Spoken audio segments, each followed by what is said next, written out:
All right, what is up, everyone? Hope you're doing well. I'll skip all the nitty gritty of introducing myself. If you found me, you know who I am. I'm going to teach you guys some of the best vending location types, and I'm going to grade them all A to F. So you know when you're starting to find locations, if someone says yes, you know that that's a good account. If someone says no, you know it doesn't really matter because it's not like it's going to make or break your bank account. So hopping right into it, I just want to show you guys kind of different things. And a lot of this is based on foot traffic, dwell time, meaning how long people are there, hours of operation, competition, employee, security, and the possibility of repeat use. All of this I've kind of put into my grading system. So let's get into the first one here, which I give an A plus, which are factories and large warehouses. Around 100 or 200 employees is going to be an A plus. The high employee count, the long shifts, multiple hours, multiple different types of shifts, usually multiple locations. They don't really have a lot of food options nearby because, again, you're in a warehouse, you're in a factory, usually set out from the beaten path, not normally around a restaurant or somewhere they can go quickly. A lot to do with it is also they don't have many breaks. So having good vending machines, good quality food, good quality items, you're going to see a steady flow of customers and repeat sales.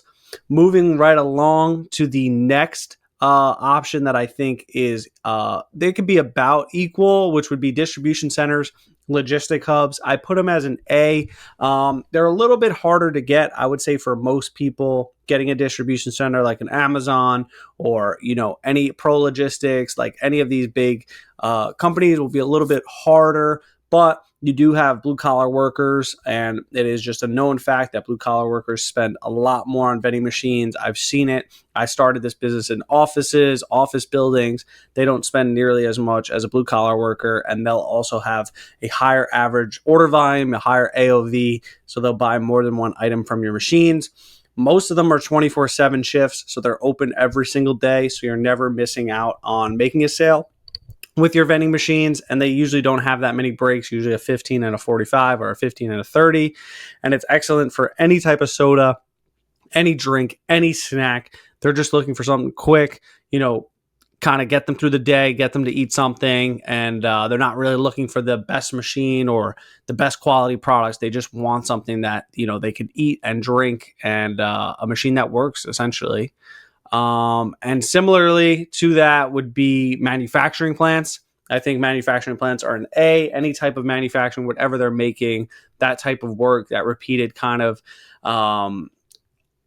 environment, I guess I would say, will just play in a consistent volume because your machines usually are within an eye's view of the employees or through a break room where they go and they sit down and they're exhausted from working on the manufacturing floor the entire day. I've started to grow a lot into the manufacturing plants and factory side of things. Consistent volume for all of these. Loyal buyers will continuously buy from you. You're giving them in a way to not have to waste their break, drive 15 minutes to go get something at 7-Eleven or whatever is around, or Wawa's, whatever you may have, HABs. And then there's just strong repeat buyers, repeat traffic, usually multiple shifts throughout a day. Sometimes they're 5 days a week, 6 days a week. They could also be 7 days a week. And I do think that's really important when you're looking for locations. I'll take a minute and pause.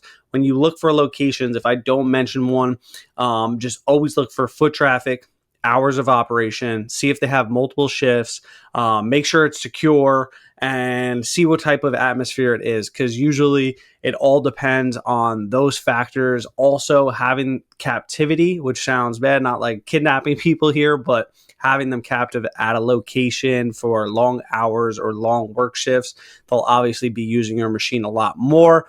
And multiple shifts is even better because now you're having multiple different kind of demographics of people, multiple different kinds of people throughout the day. Although, it's a 24-hour shift, you're having hundreds of different employees interacting with your machines. They're not just the same employees continuously.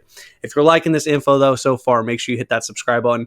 Click the link down below, too. If you want my new book that's coming out, you'll get signed up for that. Next would be hospitals. Like it says here, though, they're definitely competitive to get into. Something about hospitals, they're just strong demand. People are always there. Staff on rotating shifts. But contracts are really tough to get. Definitely possible to get a hospital, try to get in the break room. You could even partner maybe with the actual cafeteria. Usually those are staffed by other companies, and you kind of just want to competitively price your products and work on a commission based system. A lot of these, like I've been mentioning, you can probably get in with a relatively lower commission than any other locations, but I would say hospitals know the location they have. They've had vendors for a long time. Usually the contracts are multiple years at a time, and you will have to offer a certain percentage. Some hospitals, obviously, you can find the info online. If they submit an RFP, which is a request for proposal, you can get in there based on those. Not something I typically focus on with my vending business, but I do know they are great locations because, like it says, like I've been saying, there's just so many people going into these locations. They're high traffic locations, and obviously these are all A's. We're about to get to some other ones that obviously aren't A's, and you'll understand why. It's not like they're bad accounts. It's just like they're not the best. Obviously, this is our last A here, which is high schools, high school, middle schools, teacher area, staff area, not as good, but they are, a good account to start with. They're not as good as a hospital or manufacturing plant, but if you also want to get in front of the kids, it's a little different of a process contractually. You also have to kind of work your way into like the Parents Association and see how you can kind of give a commission back, get locked into a contract. Certain schools are easier than others. Certain schools are private, certain are public. There's different ways to get into them, but it's repeat daily use, predictive sales, and no student access for the teacher or staff lounges. But if you get into a cafeteria within a high school, the product that you'll have to vend is usually within the wellness program, especially if it's a public school. There's something called the wellness program across the United States where the products have to be healthier that you're vending out of your machines. But won't talk too much on that. This is a locating video. Next up would be college or dorms. And these are great accounts. Again, they know what they have. It's similar to like a hospital, high volume, high traffic, a lot of people in and out. But colleges specifically, they love junk food. They love sodas. They love their snacks all night, every day. And the competition is just the toughest thing because usually on a college campus, you'll have a food, you'll have different food options, you'll have things nearby the college in which the kids can go and get different snacks. You'll have to think about your product selections for those and the contracts, again, depending on how you want to start and grow your business, depending if you want to offer large percentages of commission that cut into your bottom line or not, you're definitely going to have to do that with the colleges. Next up would be hotels. Great accounts, steady traffic, but a lot of hotels, I will admit, are transferring or pushing into the micro market wave in which you walk in, and to the left, there's just an area in which you pick up items, take it to the front desk, check out, and that's it. I'm seeing that a lot, but that doesn't mean that hotels still aren't doing that you can get in, place some machines, and offer good, steady, snacks and drinks to guests and staff that are there. So it is definitely tough. And now we'll get into some of the B ones, which are basically, auto dealerships, which, some I would say aren't A. I have some car dealerships that do better than some warehouses that I have. But a lot of the time, if it's one where people have to wait, if they're waiting an hour, 2 hours, they're going to want something from your machine. They're going to get thirsty. They're going to get hungry. That's just the name of the game with car businesses. It takes a long time for people to get in and get out, whatever they're doing, buying a car, trying to get their car fixed. It takes time. So it'll just be repeat buys from the same people. Whether they go, they get a snack, then they go back, they get a drink. I've seen dealerships be very good, especially the service areas. Next up would be office buildings, but again, it has to be 100 plus employees. You could do a little less than that, but obviously the people that are going there, it's predictable staff use. A lot of remote work has killed the employee kind of working in the office. So employees aren't showing up to work as much. It's usually on like a rotating schedule. I'm sure as time goes on now that COVID is somewhat behind us, we're going to see people returning to the office, returning back to work, and getting back to using our vending machines. So these are another two, which I will show you. And yeah, I think these are pretty good. I've rated them just based on the complexity of getting the account. So getting into Yeah, so we'll get into these last couple that I have here. There's definitely a bunch left, but I'll make these all good to go so we can get through them as quick as possible. So community centers, gyms, really good accounts. Gyms, not so much, but community centers where people are possibly working out, like a YMCA type of deal where people are there multiple hours a day. They run different programs. I think it's super smart. Or if you do gyms, no cafe. If they have a cafe, if they're offering smoothies, usually the machines are not going to do as well. And they're just active users. They're going to continuously be there. They want healthier options. They want bottled options. Cans do not work as well in these accounts, and snacks do not really sell. I haven't really seen someone buying Doritos from a vending machine at a gym. If you have, comment down below. Next up are apartment complexes. The only issue with apartments, and depending on which type of apartments, I've seen a lot of success with basically affordable housing doing better, or just multiple units. A lot of the times with apartments, though, as much as it's repeat traffic and people being there, it has to be within like a common area or a lobby that people are passing through very often. But the issue is that residents also will just go out and buy their groceries because they're home. There's a grocery store nearby, whatever you may have.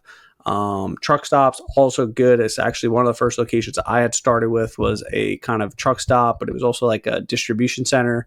And they want certain things. They want snacks. They want drinks. I had tried weird different stuff like Advil that was working very well at one point. I went on to sell this account, but high drink turnover, very thirsty people. They want coffee. They want their energy drinks. They're truck drivers. And like it said, snacks are less reliable. So yeah, laundromats, long wait for a lot of customers. They're waiting to get their washer and dryer done, maybe multiple loads, but a lot of laundromats, truthfully, are locked into large contracts with national companies, Pelican, and other businesses where you're going to have to offer 40 or 50% commission, which makes it a little more tough to get these accounts. But if you find a mom and pop laundromat that doesn't already own their own vending machines, they are very great. And yeah, retail break rooms, small offices, restaurants, not as good. Limited staff, low foot traffic. There's competition on site with food for restaurants and cafes, but depending on what types of machines, obviously here we're focusing on soda and snack vending machines predominantly, but for most, either a retail store or a restaurant or cafe, putting a crane machine in there, putting a toy machine in there, these machines might work. It depends what you're experimenting with and what type of locations you're going for and what types of machine sales you're looking for. If you're looking for the high end of machine sales, then you're going to want to focus on the first couple we've talked about. If you want just simple reliable foot traffic, you can focus on some of these other ones: truck stops, community centers, office buildings, auto dealerships. And then we'll get into the last two, which I think are very tough depending on where you have them. But barbershops, small barbershop salons, they're usually not the best. People are just trying to get their hair cut, get out. Depending on if a barbershop has long waits, someone's waiting, it might do a little better. I've seen ATMs do a lot better at barbershop salons because they're predominantly cash. But I have them as an F just because I know they're not the best accounts. I've seen plenty of people place machines at barbershops and they just don't do as well. But I have had success with toy machines, gumball machines, crane machines at these places. They do a little better just because there's kids, there's people going in, they're sitting on a weekend, they want something to do while they wait. And whatever you have. So outdoor parks, I've had an issue with that and I rate it as an F. I'm not trying to be biased about it, but most of the time, weather, vandalism, seasonal use make it very unrealistic to kind of work out long term. Sometimes you have to lock into a contract. Most parks are owned by government or local county, city organizations. In terms of locking into them, you have to place a bid. You have to have a contract. And, I had someone break into one of my machines and I've just said it. I would never put a machine back at an outdoor park for the problems, for the issues, for the weather, for the seasonal use. It just is not worth it to do those. But that's pretty much all of the different types of locations. If you're interested in learning more about the vending machine business, there's over 350 more videos. Click subscribe, hit my channel, learn more. I hope to see you back on this channel here soon. And if you found this video useful, leave a comment down below. Hit the links down below in the description, and I'll see you guys in the next video soon. Peace.